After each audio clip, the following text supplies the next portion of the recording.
Just the other day, I was going through a how to draw animals book with my niece, and my sister had asked me, "Is that how you would draw the animals?" And I thought to myself, well, no. And so then I was like, well, how would I draw the animals and how would I explain it? So let's start off with cats. Just a few little tips that I like to keep in the back of my head whenever I need to draw some cats. So the first thing I need to start with is understanding my head shape, which will change based on your breed of cat and the fur and everything. However, this is just a good general rule to have sort of a trapezoid square and your triangle. You can put them together as more of a complex pentagon shape, and then that's kind of our head shape in general. I need to find my center lines, and the lower part of the eye is going to hit that middle line, and then I kind of box out right here for my muzzle. Now I've done a whole video on snouts, so you can go check that out where I talk more about cat snouts and the W, the V, the Y, the V. So anyway, go check that out if you want to see a little bit more about that. But now that I have my muzzle and everything, if I'm going to rotate and I actually want to round it all off, I'm going to keep that pentagon. I'm just going to slightly alter it, but I need to just keep my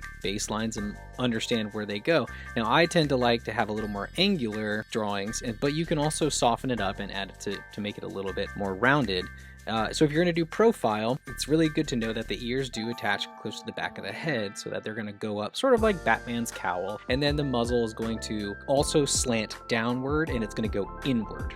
And now that I've got that, I want to talk just briefly about the eyes. Now, we all know cats have the elongated slit for their eye, and the eyelid on the top is going to go from the outside about a third down to about halfway to the lower third, and it's going to be a little bit flatter, whereas the lower lid is going to be much rounder and follow really the contour of the eye, and that eyelid is very dark and very prominent. And something that's also good to note is that the top of the pupil is going to be obscured and covered by the eyelid and the eyebrow, similar to a human's eye, and the same can be said for the profile view.